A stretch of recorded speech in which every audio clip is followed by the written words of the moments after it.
Muy bien, buenas tardes para todos. Sean bienvenidos al primer encuentro tutorial del curso de interacción humano-computador. Este es un espacio que estaremos desarrollando con frecuencia durante la ejecución de las actividades programadas o propuestas para este curso durante el actual periodo académico 1604 de este año 2025. Primero me permito presentarme, más adelante estaré presentando también a los docentes que están adscritos a este curso durante el actual periodo académico. Soy Gustavo Eduardo Constaín Moreno, soy el director de este curso durante el actual periodo académico. Para que nos conozcamos un poco, bueno, hago parte del equipo docente de la maestría en diseño de experiencia de usuario. Para quienes no lo conocen, la maestría que hace parte de la Escuela de Ciencias Básicas, Tecnología e Ingeniería, además de los cursos que programamos en el marco de esta maestría, también tenemos bajo nuestra dirección 4 cursos de la línea de profundización, de una de las líneas de profundización en HCI para el programa de Ingeniería de Sistemas y además para la tecnología en desarrollo de software. Por ello, hago parte pues de este equipo docente y por ello encuentran el logo en esta diapositiva. Soy ingeniero de sistemas, además he tenido la posibilidad de hacer el posgrado en pedagogía. Tengo un máster internacional en e-learning, en educación virtual.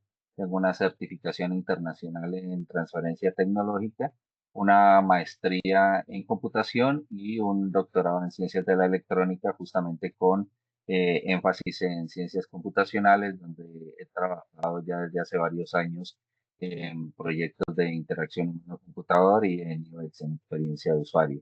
Tengo más de 20 años de experiencia docente, en realidad tengo 23 años, más de 23 años de experiencia en docencia universitaria. Actualmente, como les decía, estoy adscrito al programa de maestría en diseño de experiencia de usuario. Soy investigador de 2 grupos de investigación, uno de ellos acá en la UNAP, otro en la Universidad del Cauca, donde frecuentemente estoy participando en diferentes proyectos y actividades investigativas en estas áreas del HCI y del UX. Soy investigador junior de MinCiencias, he tenido la posibilidad de ser par académico tanto del Ministerio de Educación Nacional como del Ministerio de Ciencia y Tecnología. Soy conferencista en algunos eventos, tengo la posibilidad de ser evaluador también para eventos nacionales o internacionales y hago parte de 3 redes académicas actuales donde eventualmente los estaré invitando a diferentes espacios que programamos dentro de ellas. La primera es la red HCI Colab, es una red iberoamericana de la cual hacen parte docentes e investigadores en el área de interacción con el computador a nivel iberoamericano, donde compartimos diferentes experiencias. Tenemos un evento al cual los voy a estar invitando al final de esta webconferencia. Invitamos a webinar, organizamos un webinar gratuito, totalmente en línea, una vez por mes, al final de cada mes. El próximo webinar ya les estaré mostrando el detalle, está programado para el día de mañana, en horas de la mañana. Ya les comentaré quiénes son los invitados. Desarrollamos diferentes tipos de actividades también académicas. Hay otro grupo que es el grupo de trabajo 11, que es un grupo de trabajo generado alrededor del CLEI, que es el Centro Latinoamericano de Estudios en Informática. Se creó este grupo de trabajo alrededor de los temas de interacción humano-computador. También hago parte de este grupo.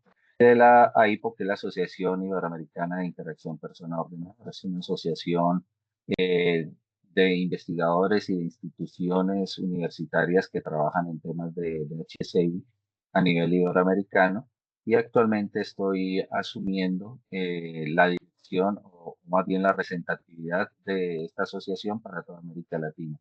Entonces hago parte con frecuencia de las actividades que se programan dentro de estas 3 redes académicas y por ello estarán recibiendo de mi parte invitación a diferentes espacios organizados por ellos. Bueno, un poco sobre el curso. Este es un curso para quienes ya han explorado los diferentes espacios del aula virtual, el syllabus, ya habrán identificado las características del curso. Es un curso metodológico, es decir, que tiene tanto un componente práctico, teórico como un componente práctico que se va a desarrollar totalmente dentro de las aulas del curso. Y tiene una intensidad de 3 créditos académicos. ¿Qué quiere decir esto?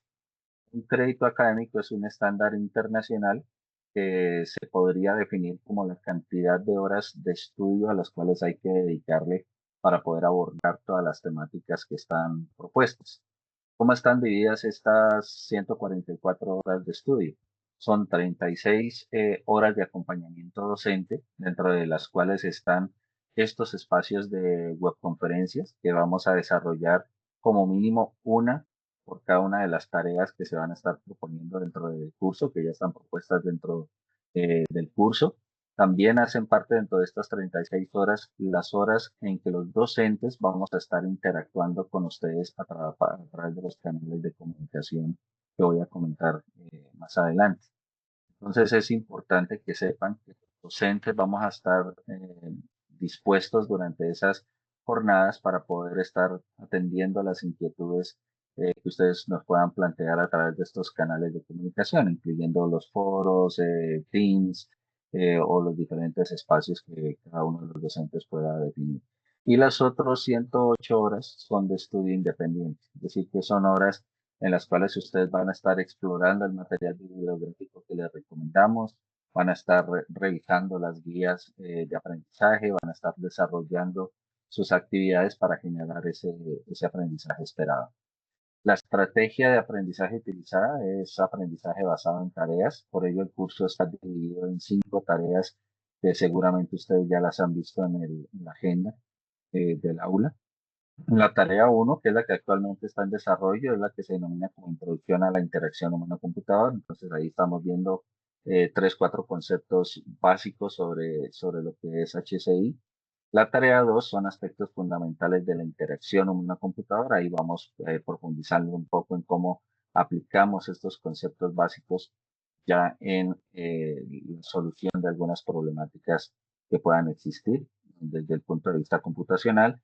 La tarea 3 es el componente práctico, prácticas simuladas, donde estaremos ya buscando una solución, ustedes estarán diseñando una solución a un caso práctico que se propone dentro de la tarea. En la tarea 4 estaremos viendo mecanismos de evaluación de usabilidad dentro de la interacción humano-computador. Ya hoy veremos un brochazo general de todos estos temas.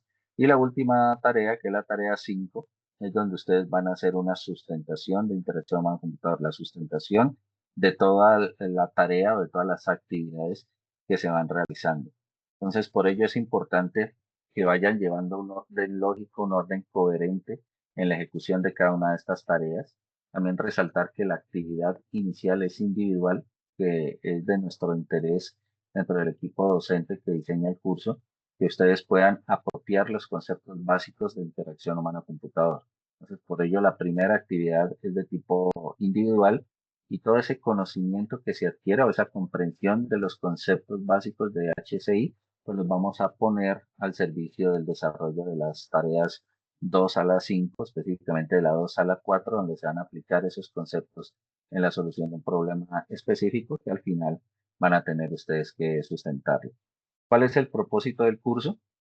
Proporcionar una comprensión de estos principios, los métodos y las técnicas relacionados con la forma en que las personas nos estamos relacionando con la tecnología, específicamente sistemas computacionales, considerando aspectos no solamente técnicos, que es lo que nos concerne desde el programa de ingeniería de sistemas o la tecnología en desarrollo de software, sino también en la parte cognitiva, la parte intelectual y emocional de los usuarios de estos dispositivos tecnológicos.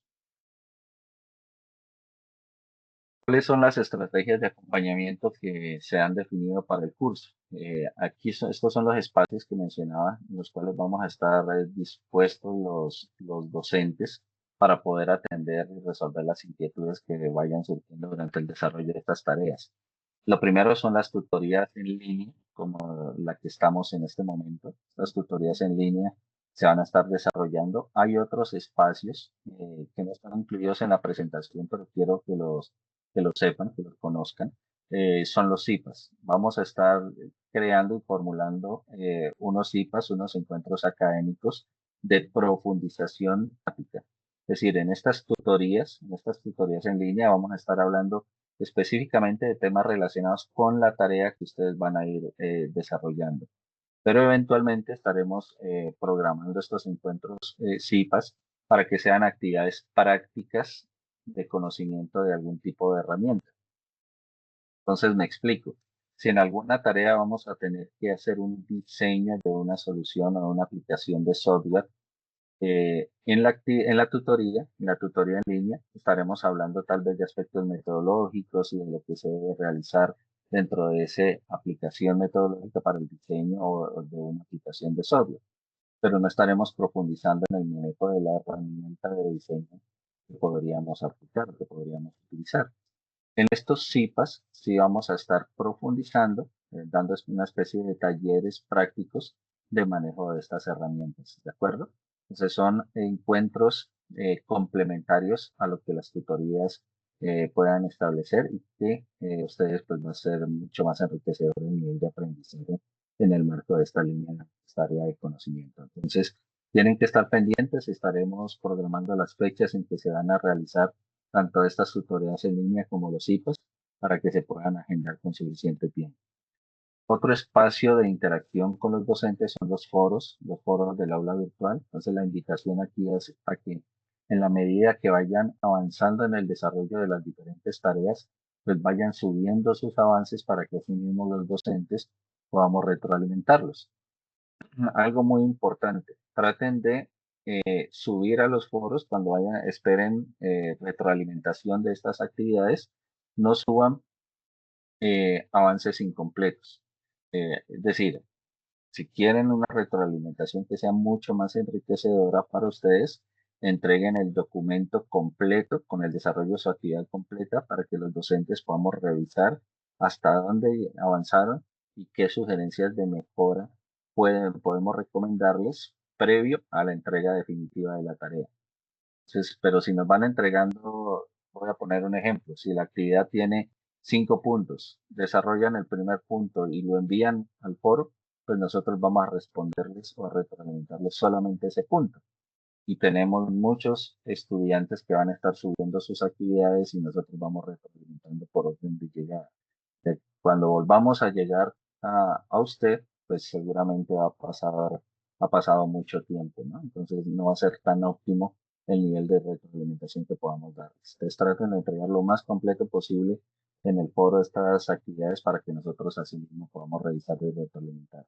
El correo interno del aula es otro espacio y nuestras cuentas docentes o académicas de Microsoft Teams. Entonces, estos son los espacios de acompañamiento en línea que tenemos establecidos.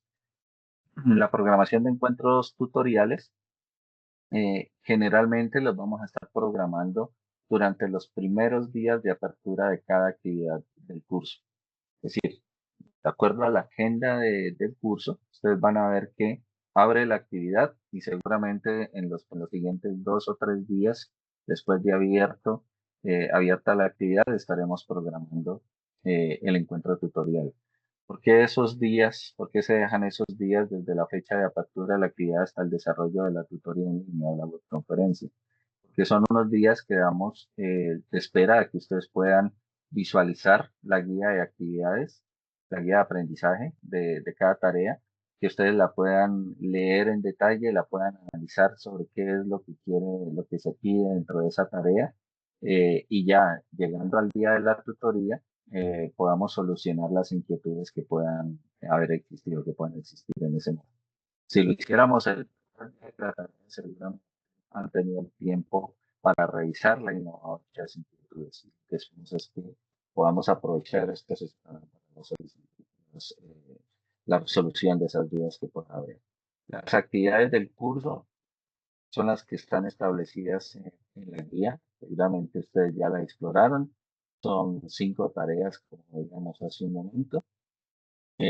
Tengan en cuenta, por favor, la fecha de apertura y cierre de cada una de las tareas, porque después de cerrada cada tarea es difícil para nosotros para los tutores el poder recibir y poder calificar actividades ya vencidas. ¿De acuerdo? Si bien la universidad nos da cierta flexibilidad en aquellos casos que estén justificados, pues hay otros, dependiendo de la extensión de esas fechas o de esas situaciones, pues va a ser muy complicado también para nosotros como docentes poder registrar calificaciones de tareas que ya cerraron. Entonces, por favor, tengan muy en cuenta la fecha en que inicia y la fecha en que deben entregar como límite una tarea ya cerrada. Los horarios de atención de docentes, bueno, ya quienes están conmigo además en los grupos, para aquellos grupos que son específicamente desde el grupo 1 hasta el grupo 34, yo voy a ser su tutor, además del día del curso voy a ser el tutor, y esos espacios de acompañamiento docente que les mencionaba a través de Microsoft Teams, pues los podemos hacer en los horarios que están ahí en pantalla, ¿no? Los días martes entre las 8 y las 10 de la mañana, el mismo martes entre 2 y 4 de la tarde, los jueves entre 8 y 10 de la mañana y 2 y 4 de la tarde, y los días viernes entre 8 de la mañana y 12 del mediodía. Esto no quiere decir que no me puedan escribir en horarios diferentes, sino que son horarios en los cuales tal vez yo les voy a poder responder con mayor rapidez. En otros horarios voy a estar dedicado a otras actividades académicas, otras actividades investigativas dentro de la universidad y por ello me voy a tardar un poco más en responderles, ¿de acuerdo? Pero en estos horarios trataré siempre de estar ahí pendiente para poder atenderlos y responderles. Si me escriben en este horario y me demoro unos minutos en dar respuestas porque tal vez estoy atendiendo inquietudes de algunos de sus compañeros o estudiantes de otros cursos. Y mi contacto de Teams me pueden buscar con mi correo electrónico gustavo.constain@unat.edu.co. Muy bien, durante este periodo académico voy a tener la oportunidad, o voy a estar acompañado más bien de dos colegas, dos docentes que se han vinculado a este curso. El primero es el ingeniero Iván Darío Bastidas, creo que está conectado, ingeniero Iván Darío.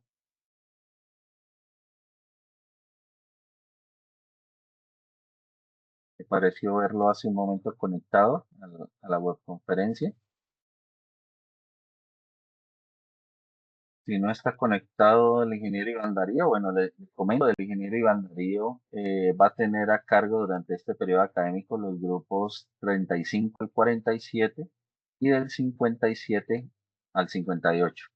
¿De acuerdo? Entonces, quienes estén en estos grupos, el ingeniero Iván Darío va a ser su tutor asignado, y eh, él va a tener o definió este horario de atención vía Teams. Son los lunes de 10 de la mañana a 12 del mediodía, martes de 4 a 6 de la tarde y los miércoles de 10 de la mañana a 12 del mediodía, para que lo tengan en cuenta. Y su contacto en Microsoft Teams es ivan.bastidas@unat.edu.co. Y también nos va a acompañar un docente que se está vinculando no solamente al programa, sino también a la universidad. Está recién llegado a la UNAT, es un profesional con muchas competencias y que nos va a llegar a aportar mucho, especialmente a los encuentros tutoriales y a los CIPAs que podamos proponer. Él es el ingeniero Juan Francisco Rodríguez. Él está adscrito a los grupos 48 al 56 y el 59 al 65. No sé, Juan Francisco, si estás conectado.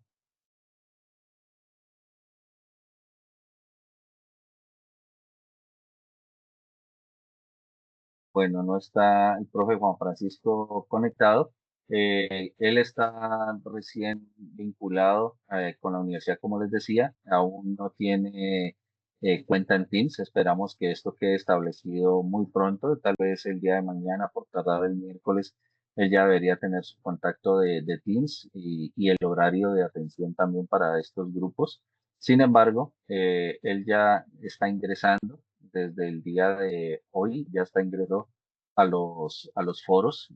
Yo dejé abiertos los foros que le correspondían al profesor Juan Francisco, pero él va a hacer la atención. Ya desde el día de hoy empezó a responder algunos mensajes y les estaré enviando oportunamente a los integrantes de estos grupos tanto los horarios de atención del profesor Juan Francisco como su contacto de Microsoft Teams para que puedan contactarlo también. Muy bien, vamos entonces a partir de este momento a profundizar un poco en las temáticas de lo que es la interacción humano-computador. Vamos a conversar. Conversemos un rato sobre estos temas. Quiero que se sientan en libertad de participar en este diálogo. Quiero que esta charla sea un diálogo entre nosotros. Si tienen alguna pregunta, algún comentario que hacer sobre lo que yo estoy diciendo, siéntanse en libertad de abrir su cámara, perdón, abrir su micrófono, pedir la palabra y conversar. Eh, no, no estaré como no estoy pendiente de la pantalla de la reunión. No puedo ver si alguien levanta la mano. Entonces, por eso les digo que pueden abrir el micrófono en cualquier momento y aportar. Muy bien, empecemos entonces. Miremos algunos fundamentos de lo que es la interacción humano-computador.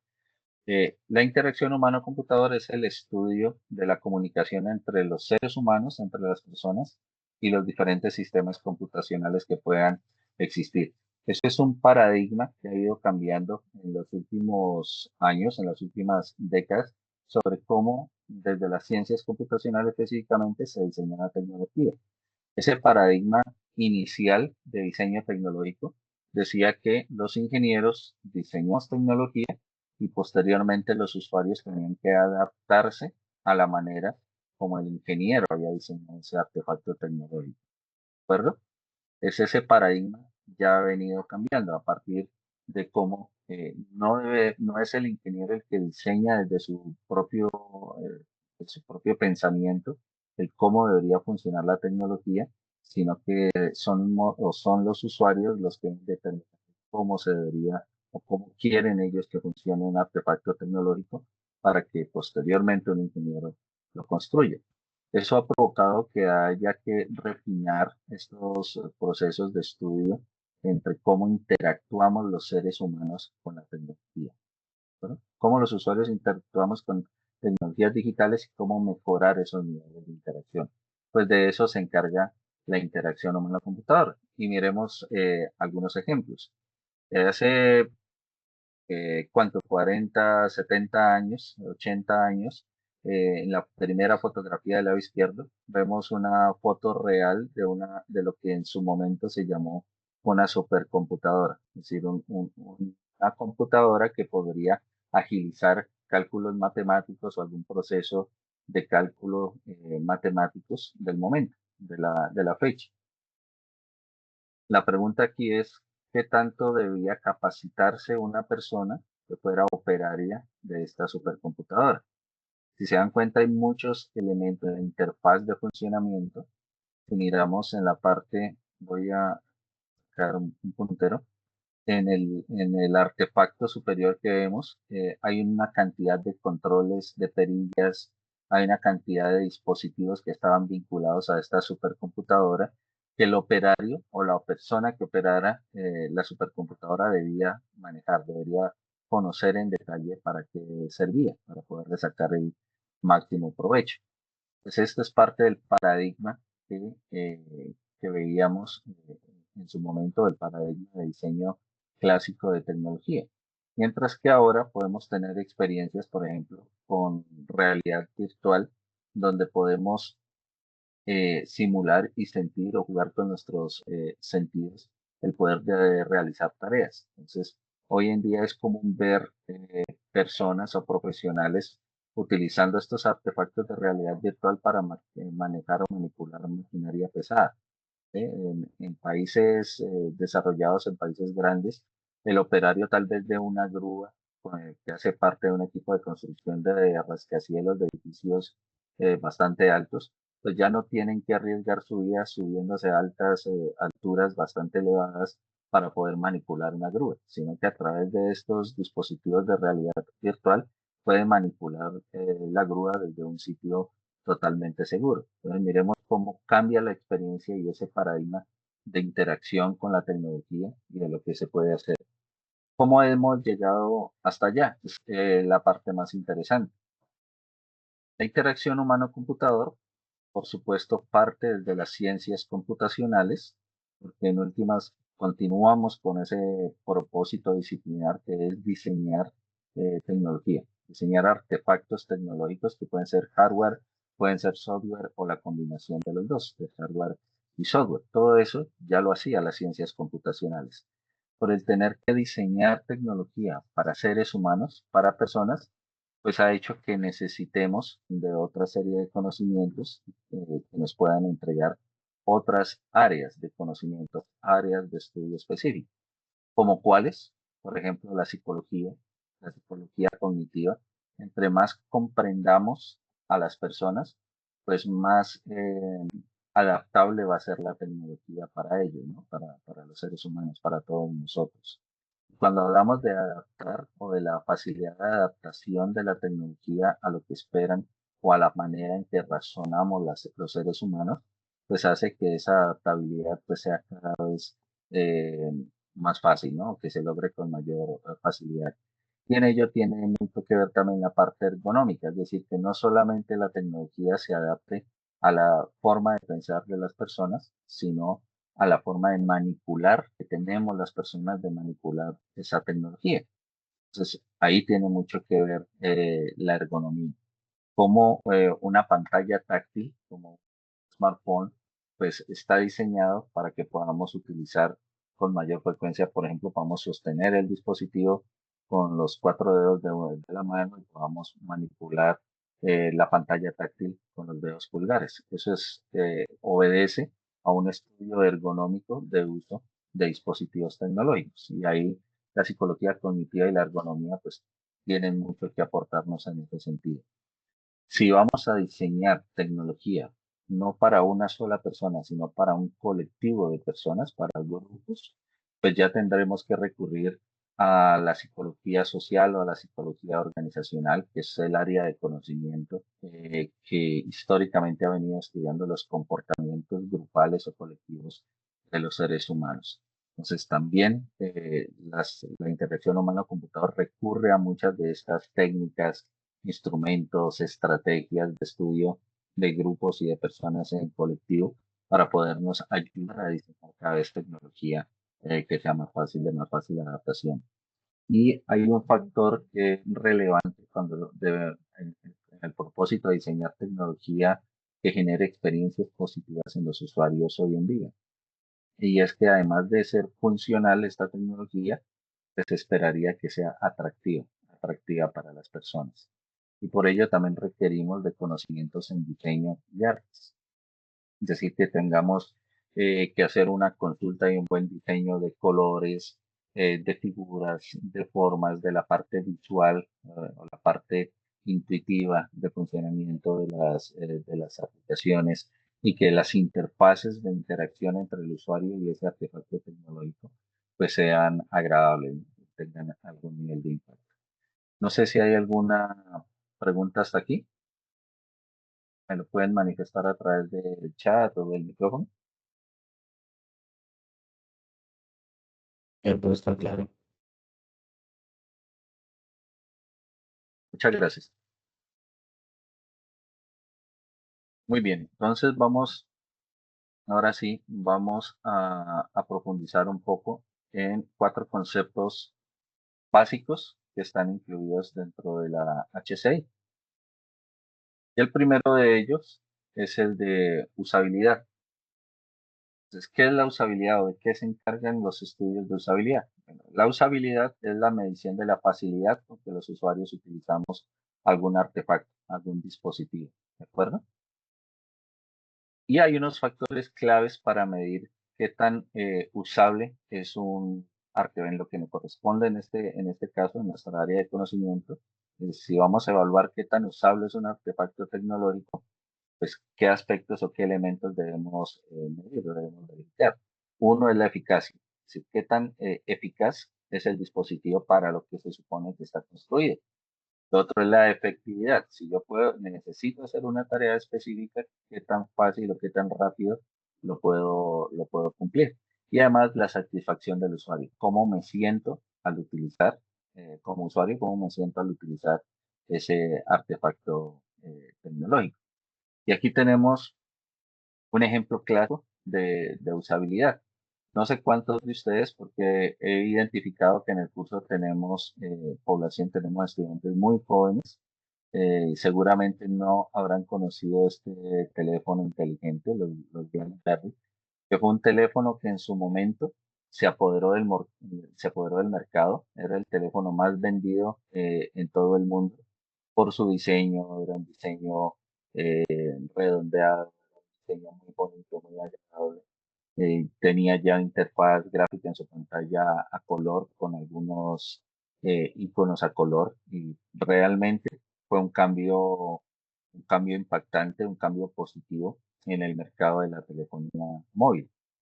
Pero, sin embargo, dentro de la interfaz física de funcionamiento de este smartphone, como lo alcanzan a ver en la fotografía, tenía un teclado. Tenía un teclado y las teclas eran muy pequeñas.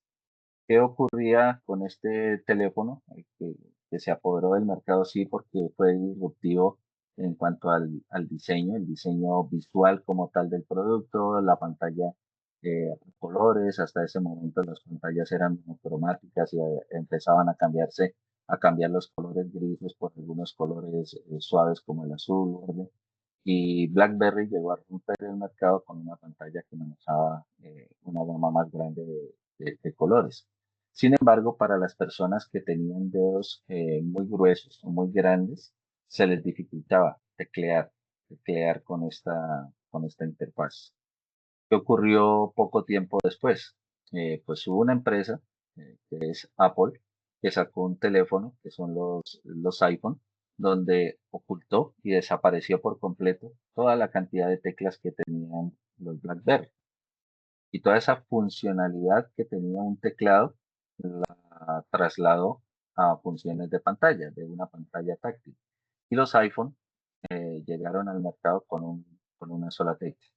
De hecho, esa fue la apuesta de valor de Apple cuando hizo el lanzamiento oficial del primer iPhone.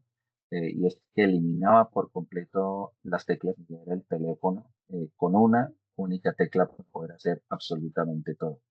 Por supuesto, esto fue un cambio mucho más disruptivo todavía, donde si comparábamos los dos teléfonos que en ese momento empezaron a apoderarse o a dominar el mercado de la telefonía móvil, pues eran eficientes y efectivos para el propósito para el cual estaban diseñados, que era recibir llamadas, hacer llamadas, manejar agendas de contactos, enviar mensajes de texto. Eso funcionaba muy bien en los dos teléfonos. Pero la satisfacción del usuario empezó a marcar una diferencia significativa entre uno y otro.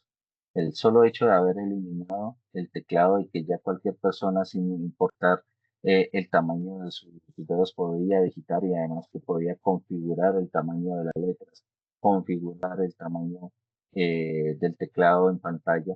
Entonces, eso ya hizo que la satisfacción del usuario se inclinara más hacia una marca que la otra, al punto que las demás y muchas empresas de diseño de dispositivos móviles pues copiaron el nivel de funcionamiento, copiaron la estrategia o la idea de funcionamiento de iPhone y eliminaron el teclado de los teléfonos, ¿no? Y BlackBerry terminó desapareciendo del mercado. Esto es un ejemplo típico de lo que es usabilidad. Otro concepto con el que vamos a estar trabajando en el curso es el de la accesibilidad y se refiere a las capacidades de las interfaces para ser utilizados por una gran cantidad o la mayor cantidad posible de personas. Y cuando estamos hablando de la mayor cantidad posible de personas, debemos considerar aquellas que tengan alguna necesidad especial. Por ejemplo, ¿qué pasa con un smartphone, con un teléfono para aquella persona que tenga una discapacidad visual? Si no tiene cómo observar todo lo que ocurre en la pantalla del teléfono y el teléfono está diseñado específicamente para que todas las funciones de llamadas, de recepción y envío de mensajería de texto, todo se hace desde una pantalla táctil. Entonces, ¿qué ocurre con las personas que tengan una capacidad visual? ¿Podrán o no podrán utilizar el dispositivo? Pues bien, cuando hablamos de accesibilidad o de diseños accesibles, debemos considerar esas capacidades o esas limitaciones en las capacidades sensoriales que tengan, que pueden llegar a tener los diferentes usuarios de tecnología. ¿De acuerdo? Y ahí existe una serie de normativas o de normatividad que debemos considerar al momento de diseñar tecnología.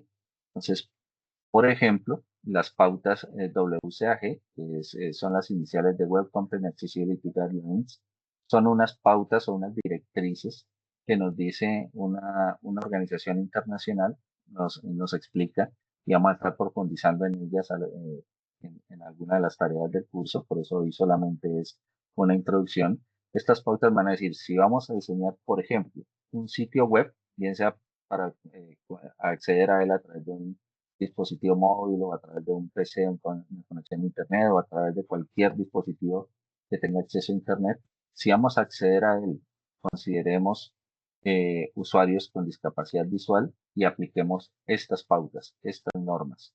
Considerémoslas, por lo menos. Si nuestra página web, nuestro sitio web, podría ser visitado por una persona con discapacidad auditiva y dentro de mi sitio web yo tengo videos o tengo audios de algún tipo, pues consideremos alternativas para que ellos puedan acceder a esos contenidos también de alguna forma.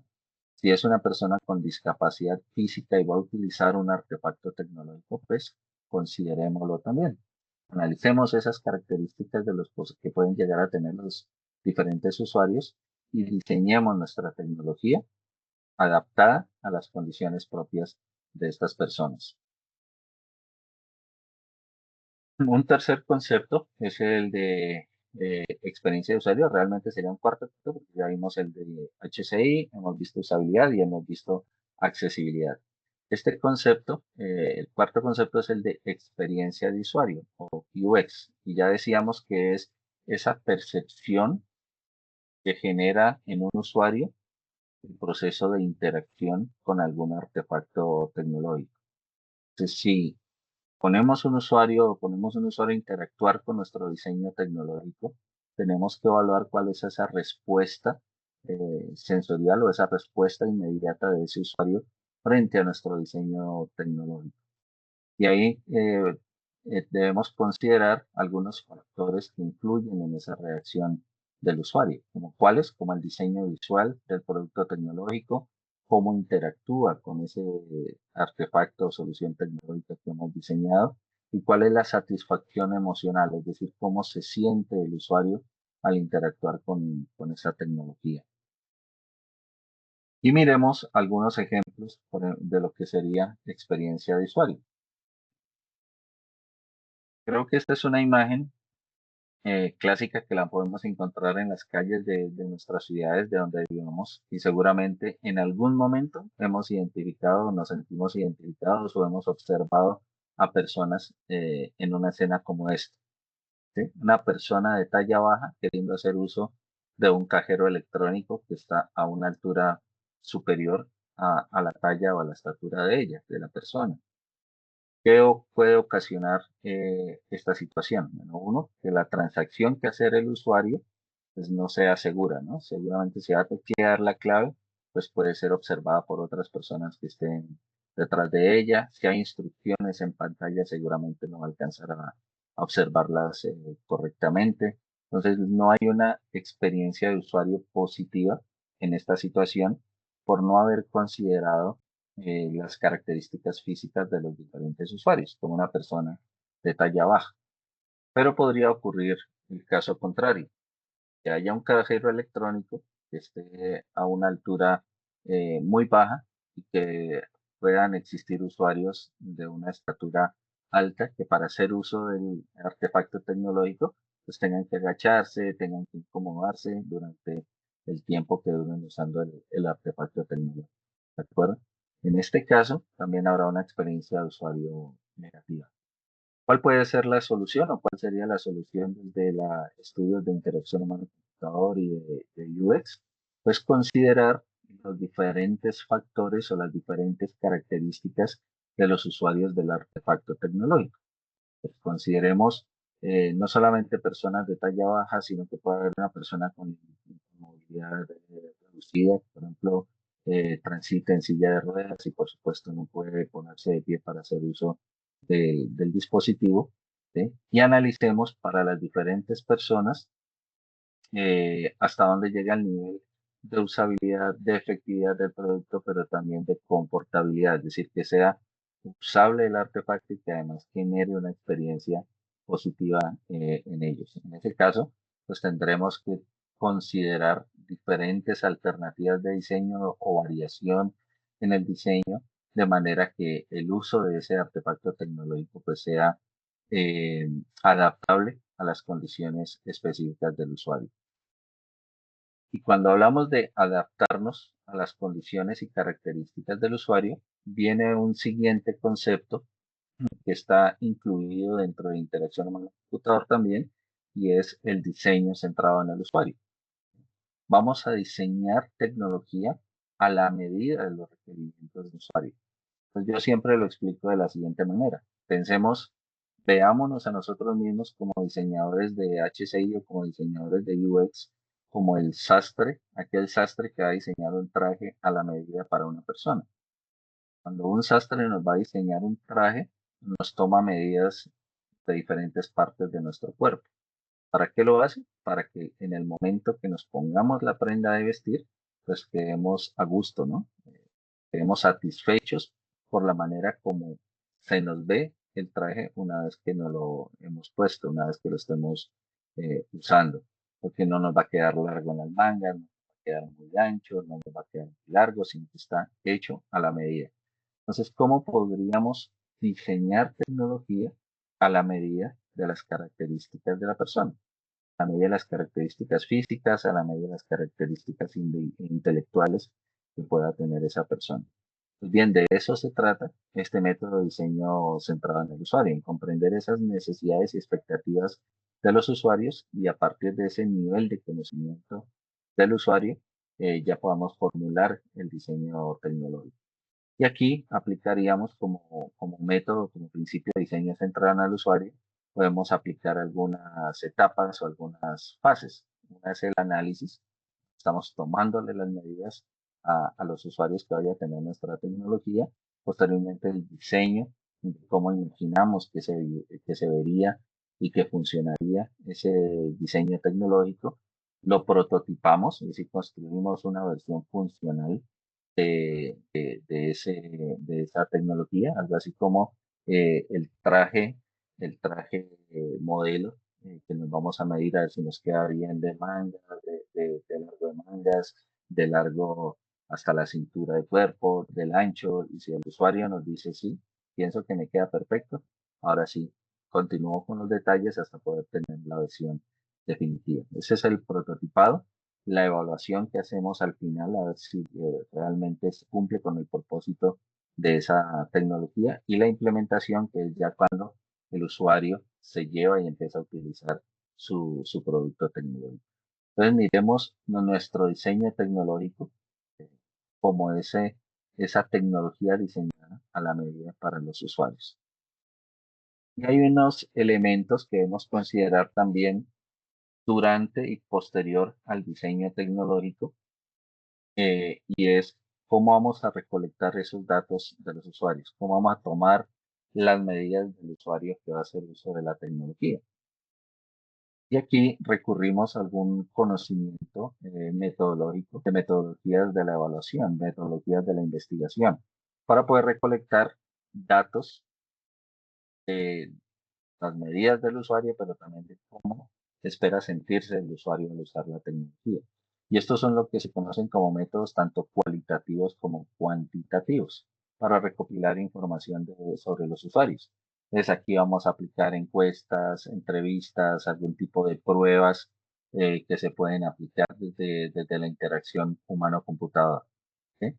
Pues aquí tenemos los diferentes instrumentos en los cuales tendríamos que profundizar. De hecho, durante el desarrollo del curso, por allá en la tarea número 3, en el componente práctico, vamos a tener que seleccionar y aplicar una o varias de estas técnicas para tomar las medidas de nuestros usuarios y poder diseñar un producto tal cual como el usuario lo espera. Entonces, aquí estaremos aplicando ese concepto y esa analogía, donde podemos aplicar cuestionarios, encuestas, observación directa, que es cuando vamos a observar solamente cómo los usuarios utilizan un protecnológico, documentamos cómo lo usan, qué información podemos extraer de ese comportamiento de los usuarios y posteriormente hacer el diseño.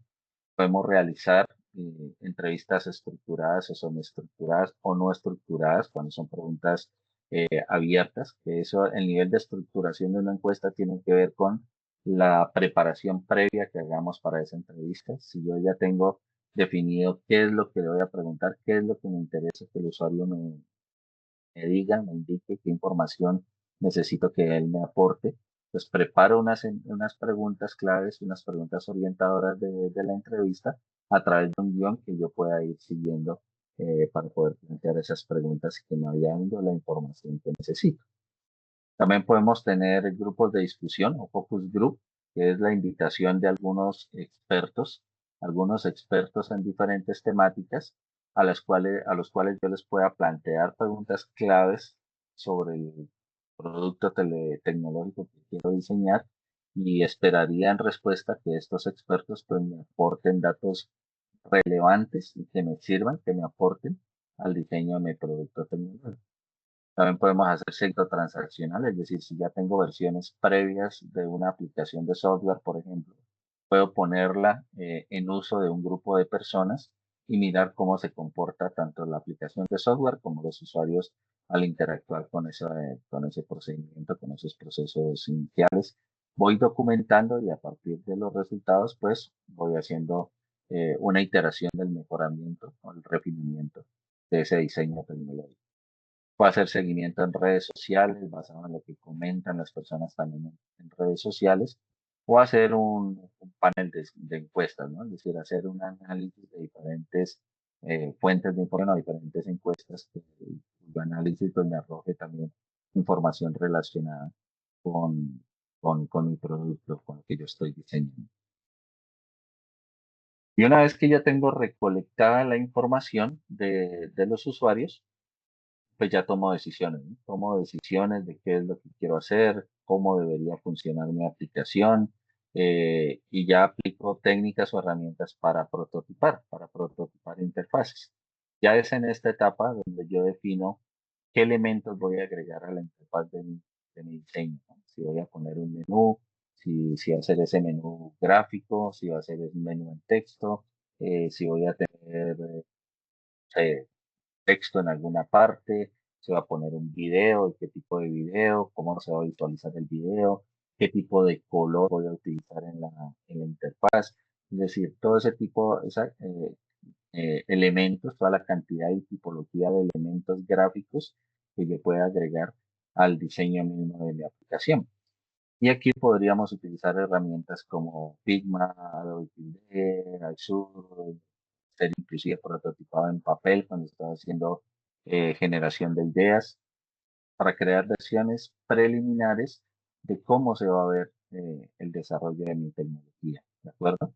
Y aquí es donde estaremos, les mencionaba al inicio de la tutoría, les mencionaba que estaremos ofreciendo una serie de citas donde puedan ustedes desarrollar algunas actividades o algunos talleres para aprender a manejar herramientas como Figma, por ejemplo, o cómo hacer prototipado de bajo nivel en papel o con herramientas en línea que nos permita visualizar o materializar gráficamente ideas de diseño que podamos tener. Entonces estaremos proponiendo ese tipo de citas y de encuentros, cómo nos pueden ayudar, por ejemplo, las herramientas de inteligencia artificial generativas para hacer lluvia de ideas, para hacer ideas de soluciones a una problemática específica.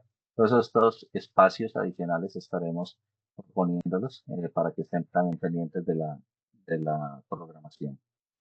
Ya cuando tenemos la idea de diseño, pues ya comenzamos una etapa de prototipado.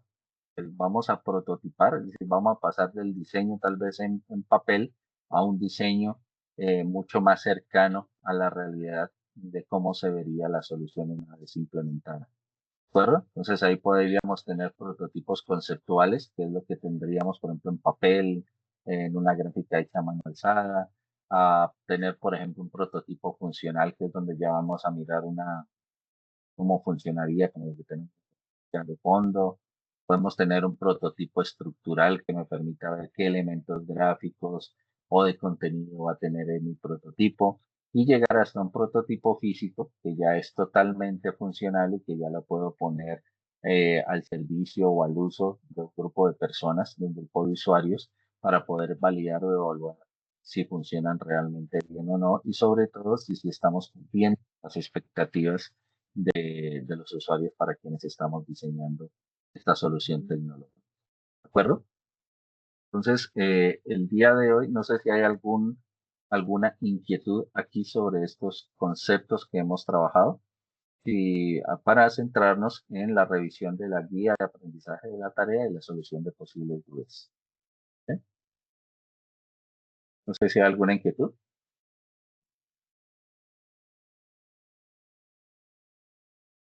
Tutor, en cuanto a los otros IPAs, la publicación de esos horarios serán directamente en la plataforma o nos va a llegar correo.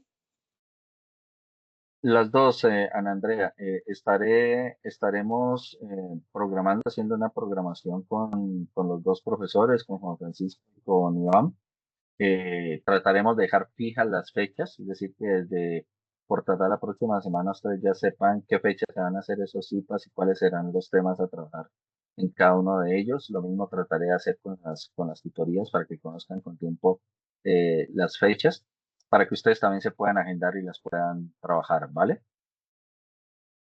Y las estaremos dando a conocer, bien sea en el foro de noticias del aula y a través de los correos internos que podamos mandarles los docentes. Hay una pregunta de Sergio en el chat que me dice qué tipo de software utilizaremos a lo largo del curso. En este curso, Sergio, principalmente la versión gratuita de Figma, que nos ha funcionado bastante bien y con ella podemos hacer diseños hasta de mediana sin dificultad. ¿De acuerdo? En la tarea inicial, que es lo que vamos a ver ahora, de hecho por ahí les hice un video muy corto sobre la tarea uno, la primera tarea. Ahí estamos utilizando una herramienta que es una herramienta de inteligencia artificial generativa que es ChatPDF, ChatPDF, que nos sirve para poder hacer análisis o interpretación rápida de documentos, ¿no? Es una herramienta como para que les ayude a ustedes a hacer lectura rápida de las referencias bibliográficas. Entonces, si no han visto todavía el video o no han desarrollado la tarea, lean en detalle la guía, observen el video que compartí a través del correo interno del aula, creo que también la puse por ahí en el foro no recuerdo si fue en el foro de noticias, para que lo puedan observar y les pueda ayudar en ese sentido. Gloria Inés tiene levantada la mano, adelante. Gracias, apreciado director. Buenas tardes. Sí, yo tengo una duda, que es con relación al horario de las webconferencias. Pues en este momento, pues afortunadamente estoy incapacitada y logro asistir de forma presencial, digámoslo así, a la webconferencia. Pero el horario, pienso yo que para las personas que trabajamos es un poco complicado los horarios sobre las 4 o en horarios diurnos, puesto que en la mayoría de las empresas, pues no es muy viable que uno pueda dejar a un lado el trabajo por asistir o por bueno, las tutorías, en fin. Hay posibilidades de que nos apoyen, sobre todo para el personal que laboramos, modificando de pronto, acortando de pronto un horario nocturno. Gracias, Gloria Inés. Esa es una muy buena pregunta. Esa es una muy buena pregunta la que haces. Eh, y se ha conversado, se ha venido conversando en la universidad. ¿Qué es lo que está ocurriendo? Y seguramente ustedes van a ver la misma situación en todos los cursos que tienen matriculados y que están programados. Eh, y es la situación o a lo cual estamos sometidos como universidad frente a la aplicación de normas gubernamentales. Por aquella ley de los horarios laborales que deben tener las personas, la universidad a nosotros, partiendo de esa ley, también nos dio unas pautas de horarios laborales que debemos respetar y nos han pedido pues que no nos salgamos de ellas. Y ello nos obliga a que todos los encuentros tutoriales los tengamos que hacer en, en horas laborales, es decir, entre 8 de la mañana hasta las 6 de la tarde. Y miren cómo no excluyo las horas del mediodía, a pesar de que son horas de receso para algunos docentes, pero sí podemos jugar con esa franja de 2 horas del mediodía para poder programar algunos encuentros. Sin embargo, considero como bien lo es por actividades laborales, el mediodía que es una hora de almorzar, varía mucho de unas regiones del país a otras. Me explico. Por ejemplo, muchas de las personas que trabajan y viven en Bogotá, sé que el horario de almuerzo es muy apretado, solamente 1 hora, mientras que en otras zonas del país es de 2 horas. Entonces, por eso, y eso se ha venido analizando, lo hemos venido conversando con los docentes, pero no podemos salirnos de ahí. Cualquier evento que se programe por fuera de esa franja de 8 de la mañana a 6 de la tarde, tendrán que ser solamente para eventos académicos que no hagan parte de los cursos. ¿Sí me hago entender? Entonces, eso es lo que se nos ha establecido. Sin embargo, es un tema que todavía está en análisis desde la misma universidad. Y en la medida que pues vayamos teniendo nuevas directrices al respecto, pues ya se las iremos dando a conocer e inclusive podríamos plantear. Es por eso también, Gloria Inés y para todos, que pensando en quienes por obvias razones no pudieran conectarse a una tutoría en línea, todas se van a grabar, se va a buscar que queden grabadas para que el mismo día o por tardar al día siguiente de realizar la webconferencia, yo pueda estar subiendo la grabación y la puedan visualizar en cualquier momento. ¿De acuerdo? Gracias. Profe, yo sí tengo una pregunta. Alfredo Farín. Alfredo, adelante, Alfredo. Gracias, profe. Mucho gusto, Alfredo. Gracias. Buenas tardes para todos.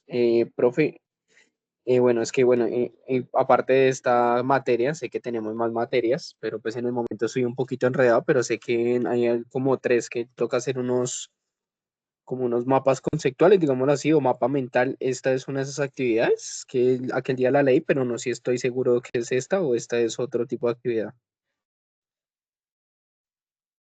Ya, en este curso particular tienen que hacer un descriptor gráfico. Yo lo he denominado como descriptor gráfico porque lo dejo en libertad de que ustedes definan qué tipo de descriptor gráfico dominan y quisieran hacer. Pueden ¿Y hacer un qué es mapa un mental, descriptor gráfico?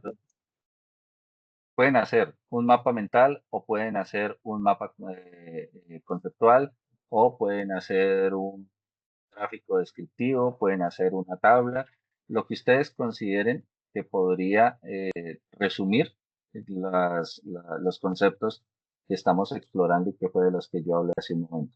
¿Vale? Ah, ok, o sea, de lo que estamos hablando, un ejemplo, si uno le parece intuitivo o de manera explicativa, un ejemplo, hacer como una tablita, algo que sea como algo todo explicativo, así quedaría perfecto, o tiene que ser Sí. mapa conceptual o algo así. No, puede ser mapa conceptual, puede ser una infografía, ¿sí? Hoy en día hay muchas herramientas en línea que ustedes ya están las plantillas establecidas y pueden editarla para agregarle los conceptos de lo que hablamos hoy. Pues puede ser una infografía también, ¿sí? Ya el gráfico que ustedes quieran realizar, ¿de acuerdo? El hecho es que les permita a ustedes interiorizar los conceptos de lo que hablamos hace un momento y generar, porque la actividad les pide que formulen o que mencionen algunos ejemplos. Entonces, en la medida que esa gráfica o ese descriptor gráfico que ustedes diseñen les permita hacerlo, bienvenido. Ah, ok, listo, profe, muchas gracias, tenía esa duda. Vale, con gusto. Hola, profe. Ma- Buenas tardes, ¿me escucha? Sí, te escucho, Mayra, adelante.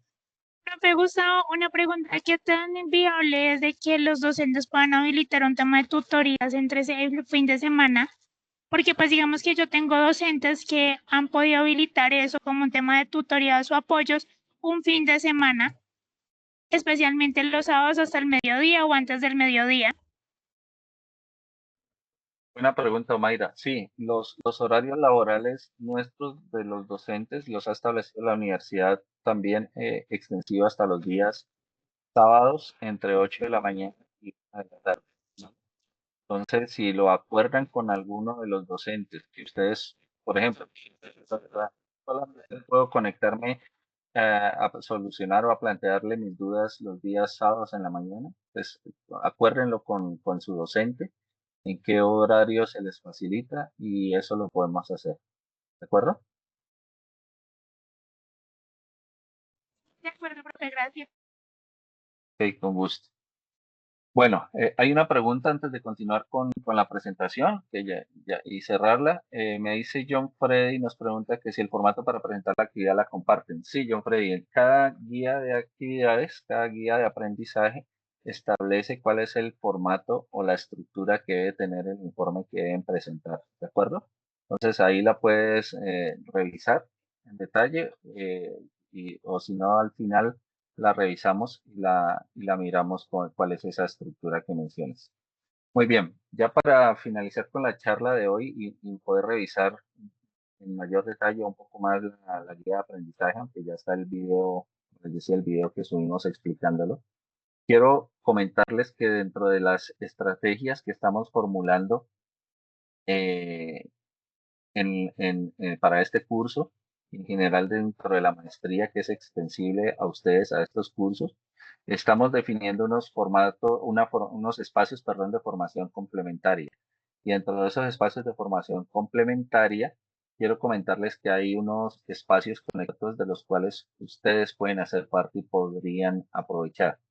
Particularmente están las 3 redes académicas de las cuales yo hago parte. No son exclusivas, poco a poco iremos vinculándonos como universidad, como Escuela de Ciencias Básicas, Tecnología e Ingeniería a otros espacios que les estaremos dando a conocer para que ustedes los aprovechen.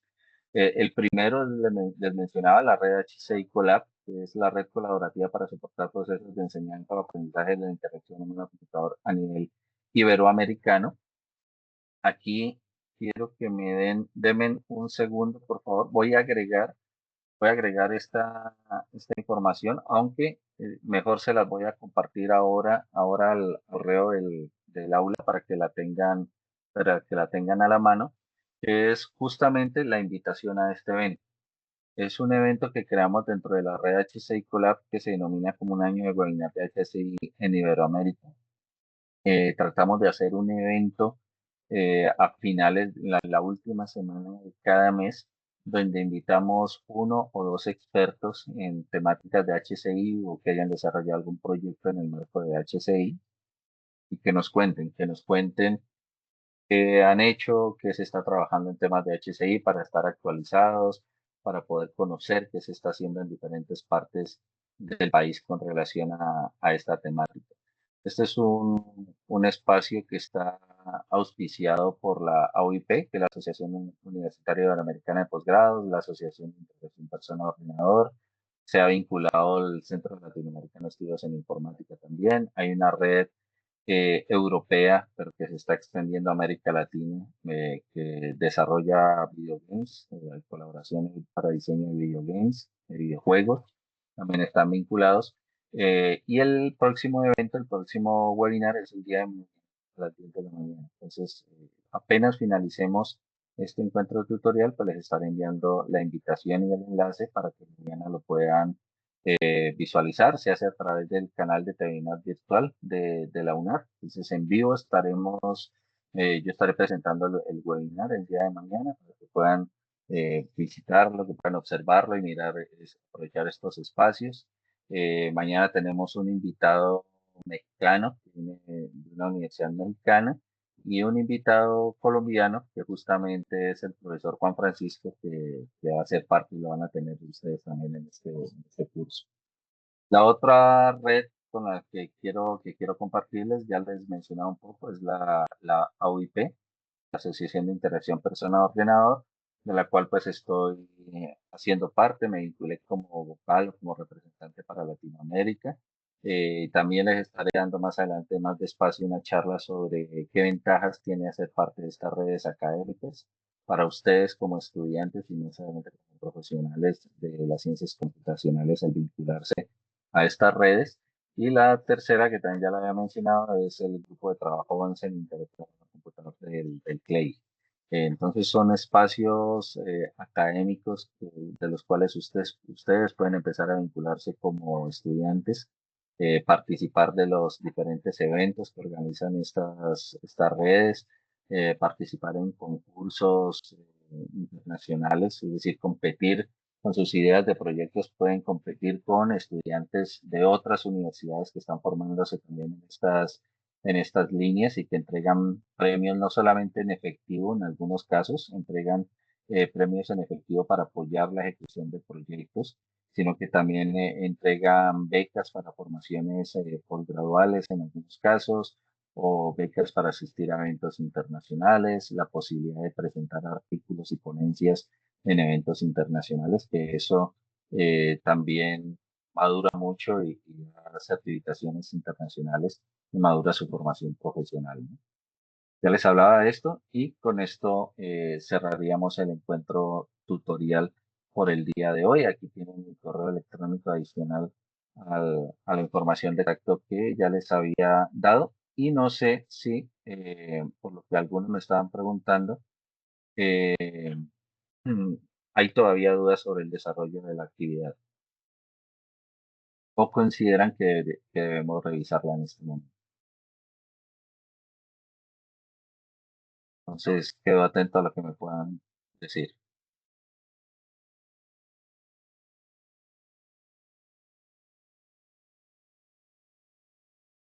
Profe, muy buenas tardes. Buenas tardes, John Freddy. Profe, pues no sé, yo quería como que me guiaras un poco sobre el guía, porque en una parte pide pues realizar un video y explicar pues con las propias palabras y ya lo del formato pues ya lo entendí. Tengo que crearlo yo junto, digamos, con las especificaciones que ellos me indican ahí.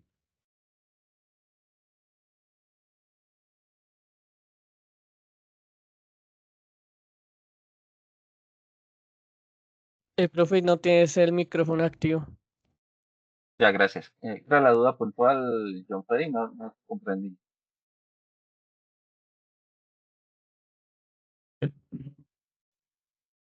En el punto 2 dice que debo realizar un video o algo así, habla de un video, no sé si tengo que grabar un video o cómo es ahí en el punto 2. Ok, bueno, voy a compartir entonces la guía y la revisamos rápidamente. A ver, entonces denme un segundo para que la podamos tener en pantalla todos y poderla mirar.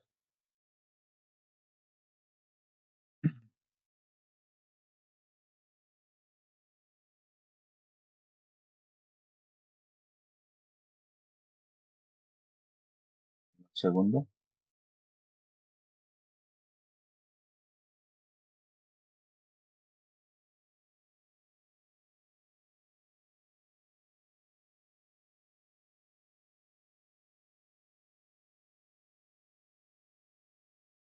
¿Están viendo en este momento el archivo? No, señor, no estamos viendo. No, denme un segundo entonces, que no sé qué está pasando acá.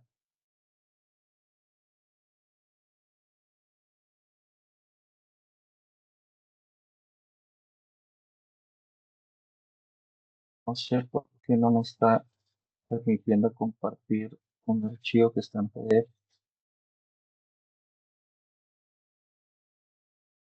Segundo.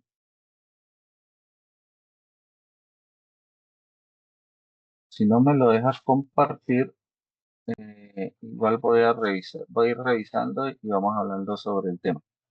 Bien, la guía de aprendizaje está dividida en tres pasos que ustedes deben desarrollar, ¿de acuerdo?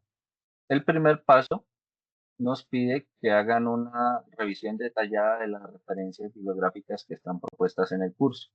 Cuando ustedes entran a la tarea número 1, ahí van a ver el enlace de las referencias bibliográficas. La idea es que las exploren, que las lean en detalle.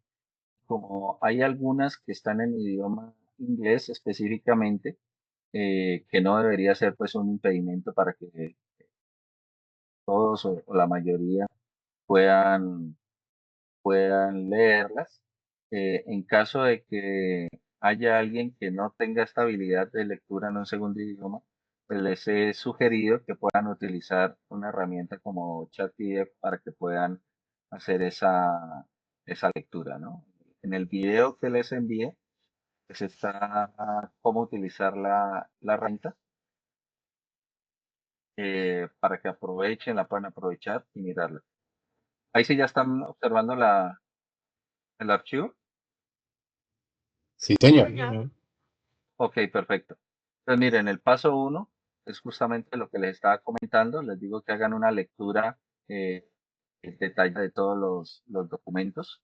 En caso de que tengan alguna dificultad para poder leer documentos que estén en inglés, pues pueden utilizar esta herramienta de IA, ¿no? Y para poderle sacar el máximo provecho a la lectura o a la interpretación, pues podrían utilizar o aplicarle a la herramienta de ChatPDF estas preguntas para que les ayude a generar el resumen o un buen resumen de estudio de esos documentos, ¿no? Pueden utilizar ChatPDF si quieren para estudiar no solamente los documentos que están en inglés, sino también los que estén en español y poder generar pues su propio concepto de qué es HCI, su propio concepto de qué es usabilidad, de qué es accesibilidad, de qué es UX o de experiencia de usuario, ¿sí? Que es lo que se pide acá. El segundo paso es que ustedes diseñen un lector gráfico. Entonces, aquí está lo que me preguntaban hace un momento. ¿Qué tipo de descriptor gráfico? Un mapa mental, un mapa conceptual, puede ser una infografía, con lo que ustedes se sientan mejor. ¿Qué es lo importante? Que esa gráfica me presente los conceptos, la definición de estos 4 conceptos que se están pidiendo, que se están solicitando. ¿Vale? Y aquí hay algo que les estoy pidiendo y es que el diseño de esa gráfica sea propio y que no sea una autoría de una IA. ¿A qué me refiero? Porque hoy en día es muy fácil decirle a una IA, diseñame un mapa conceptual con estos 4 conceptos y la IA se las va a entregar, ¿sí? Pero ¿qué vamos a aprender de ese ejercicio? Realmente va a ser muy poco. Entonces, lo que quiero es que por lo menos le dediquen un tiempo en construir sus propias definiciones y en construir su propia gráfica. Pueden tomar una plantilla, por ejemplo, de una infografía y editarla, pero que sean ustedes los que agreguen el contenido a esa infografía. ¿De acuerdo? Eso es lo que se hace en el segundo paso. Y el paso 3, en el paso 3, lo que les pido es que preparen y presenten un informe, es un documento con el resultado de esa actividad. ¿Cómo va a ser la estructura? Que era lo que me estaban preguntando también. ¿Cómo va a ser la estructura de ese informe? Pues aquí está. El documento de informe debe tener los siguientes elementos. Una portada con el nombre de la universidad, el nombre de ustedes, el nombre del tutor, la escuela a la que pertenece el estudiante, el programa al que se encuentra matriculado y el año. Van a redactar un objetivo para esa actividad, para la tarea, el listado de preguntas que utilizaron ChatPDF, qué preguntas utilizaron para poder interactuar con las referencias bibliográficas, el gráfico que van a construir, si utilizaron otras herramientas, por ejemplo, si utilizaron varias herramientas en línea para poder hacer la infografía o el mapa conceptual, lo que hayan utilizado, que mencionen qué herramienta fue la que utilizaron, ¿de acuerdo? Y los videos es, para que no se confundan, cuando se habla de los videos, que tal vez era lo que me estaban preguntando, es que ustedes podrían ejemplificar cuando se les pide. Si se dan cuenta, por ahí les pedía que tenían que escribir el concepto de usabilidad y poner un ejemplo de qué es usabilidad. Cuando les digo pongan un ejemplo de qué es usabilidad, ustedes pueden poner un video o pueden utilizar una gráfica que explique, así como yo puse, por ejemplo, lo de los cajeros electrónicos. Pueden agregar fotografías de ejemplo de qué es usabilidad o qué es accesibilidad. Pero también podría ser un video. Tal vez aquí quedó mal redactada la guía. Pueden agregar un video. Ese video puede ser de autoría propia de ustedes o puede ser un video que ya encuentren en internet. ¿De acuerdo? El hecho es que les sirva para ejemplificar cada uno de esos conceptos. Y en la última página del informe va la bibliografía. La bibliografía que hayan utilizado, si la hay, si consultaron algún sitio web, si consultaron algún otro documento adicional o solamente lo hicieron con los documentos que están en las referencias, las van a agregar en la bibliografía del informe y listo. Y ya, y lo envían. ¿De acuerdo? ¿Sí queda un poco más claro? Sí, señor. Profe, buenas tardes. Tengo una duda todavía que Sí, no. ¿Sí me sí, escucho bien ahí, profe? sí, adelante. Bueno, buenas tardes para todos. Profe, mi duda es, de acuerdo a la herramienta Chat PDF, dice que de acuerdo al contenido bibliográfico, pues interactuemos con eso con Chat PDF. Yo estuve indagando sobre Chat PDF. No, quizás es que no lo sé usar o no sé cómo funciona, a ver si de pronto usted nos puede dar una introducción ahorita muy rápida de eso. De cómo usarlo, porque dice, hágale las preguntas, utilice el chat PDF para realizarle preguntas a las referencias bibliográficas. Pero cuando uno va a chat PDF, pide que uno suba un PDF precisamente. Y en la referencia bibliográfica lo que tenemos es un link que nos lleva a una página web que nos da la explicación. Ahí, ¿cómo sería la situación? No sé si me hago entender. Sí, sí te entiendo, Brian, ¿cierto? Que no logro Sí, identificar sí, la señor. vale.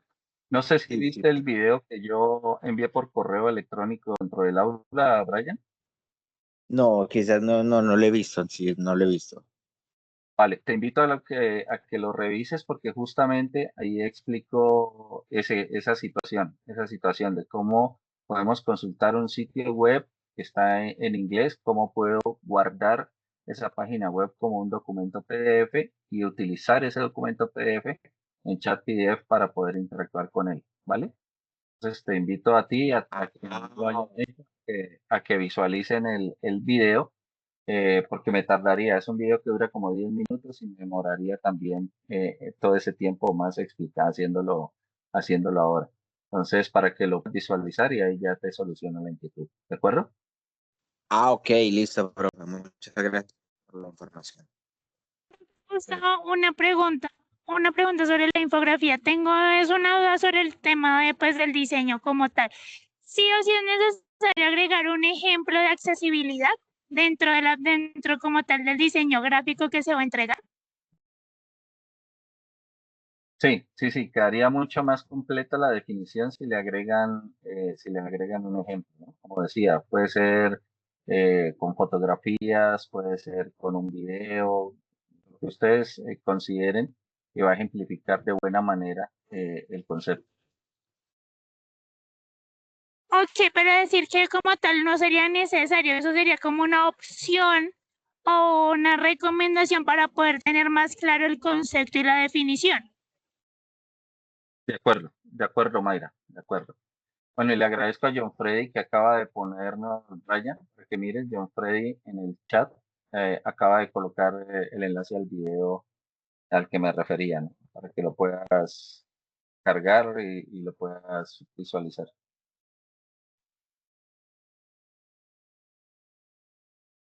Muchas gracias, John Freddy.